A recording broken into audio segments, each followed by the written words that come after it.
Quarters, एक दोपहिया और 500 किलोमीटर की सड़क यात्रा। दो दीवाने की इस सीरीज़ में हमने अपने 6 दिन बुंदेलखंड में बिताए। चित्रकूट, बांदा, सतना और पन्ना गए हम और वहाँ से अलग अलग कहानियाँ आपके लिए लेकर आए।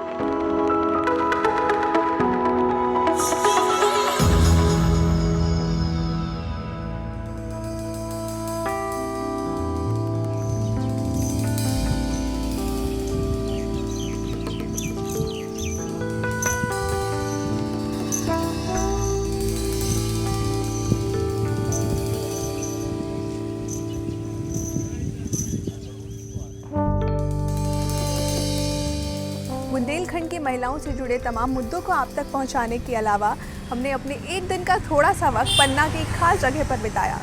पन्ना हीरे के लिए तो जाना ही जाता है, लेकिन पन्ना का टाइगर रिजर्व भी काफ़ी मशहूर है। हम एक दिन पहले से ही काफ़ी एक्साइटेड थे जब हमें पता चला कि टाइगर रिजर्व में जाके हमें कुछ खास कहानियाँ जानने को मिलेंगी। हमें अनारकली, बापू और वत्सला की कहानियाँ जानने को मिलेंगी। तो हमने बहुत तैयारियां की थी।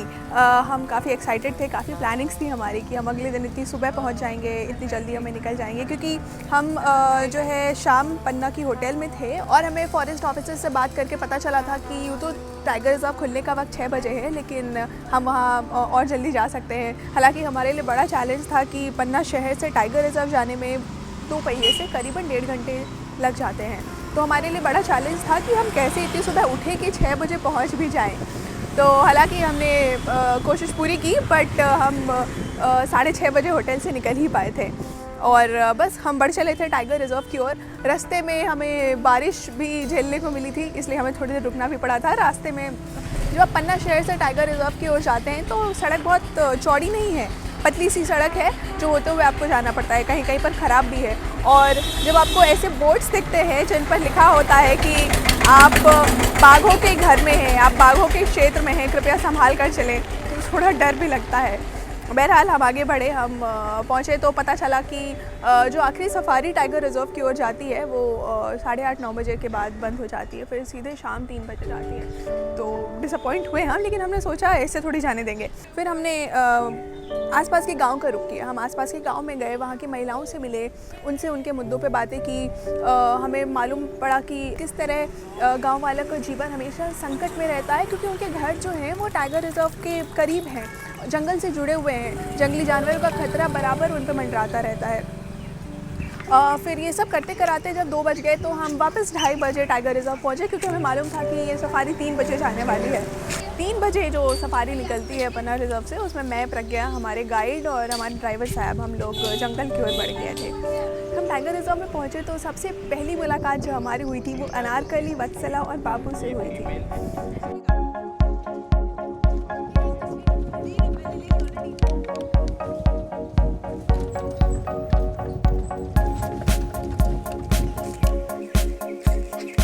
अनारकली जो है वो एक हथनी है जो बापू की मम्मी है, और वत्सला टाइगर रिजर्व की शान कही जाती हैं। वत्सला जो है सेंचुरी ओल्ड एलिफेंट है। वत्सला एक ऐसी हथनी है जिन्होंने 100 वर्ष पूरे कर लिए हैं। मैंने पहली बार किसी हाथी को अपनी माँ का दूध पीते हुए देखा था, बहुत ही प्यारा दृश्य था वो।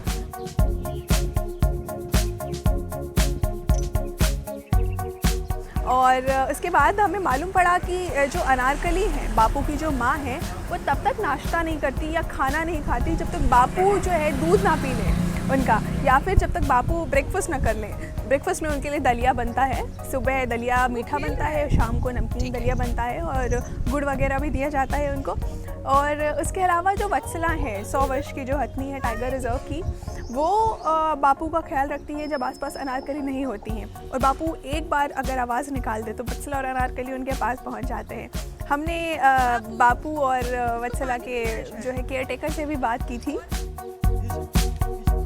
बापू तो बहुत जैसे कोई भी छोटा बच्चा सभी को प्यारा लगता है, तो हम लोग सभी मतलब उसको ज़्यादा पसंद करते हैं। अभी नटखट है, ये हमेशा मतलब जैसे कोई भी मतलब गेस्ट अगर देखने के लिए आते हैं तो वो सोचता है कि हम लोग के मतलब साथ खेलने या मस्ती करने के लिए आते।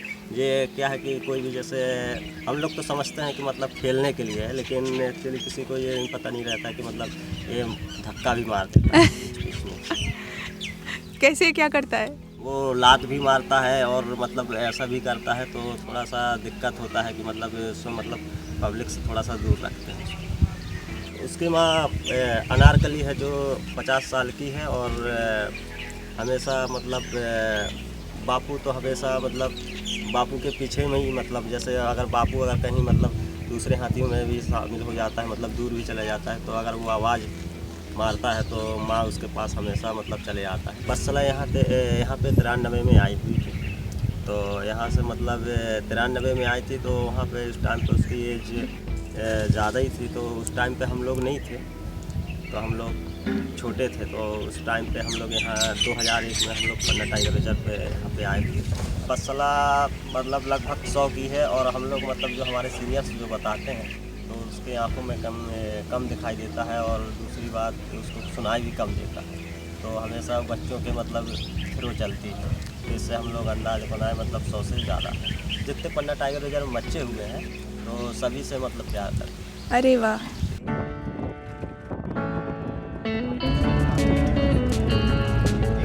इन जंबोज से मुलाकात करने के बाद, इनके साथ वक्त गुजारने के बाद, हम आगे सफारी में बैठ के अंदर जंगल की ओर बढ़ चले थे, क्योंकि हम टाइगर स्पॉट करना चाहते थे। और हमारे जो गाइड साहब थे वो बराबर बता रहे थे कि बहुत उम्मीद है आज आप टाइगर देख सके, क्योंकि थोड़ा एक्टिव है आज टाइगर। 2 दिन पहले ही टाइगर उनके कब्स के साथ देखे गए थे, तो हम भी बहुत एक्साइटेड थे, क्योंकि इससे पहले मैंने प्रज्ञा ने कभी नहीं देखा था। हम बाइनोकुलर से ट्राई करते जा रहे थे, उनको ढूंढते जा रहे थे। फिर सडनली हमारे सामने से एक लीपर्ड गुजरा। हमने तेंदुआ स्पॉट किया था। पिक्चर्स नहीं दिखा पाएंगे हम, क्योंकि वो इतना जल्दी में हुआ, हम बस देखना चाह रहे थे, इतना उस समय दिमाग काम नहीं किया।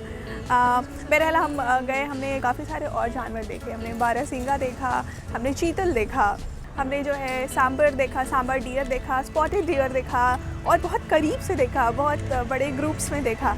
हमने ये भी देखा किस तरह वो कॉल करते हैं एक दूसरे को जब उन्हें महसूस होता है कि टाइगर हंट पे है, जो है टाइगर शिकार करने के लिए निकला हुआ है, तो ये लोग एक दूसरे को आवाज़ देते हैं, वो भी देखा हमने। हमारे गाइड ने हमें वो पेड़ भी दिखाए जिन पर भालू ऊपर चढ़ के जाते हैं। उन पेड़ों पे, उन बाग्स पे हमने भालू के निशान भी देखे। पहली दफ़ा हम ये सब देख रहे थे, और ये सब काफ़ी एक्साइटिंग था।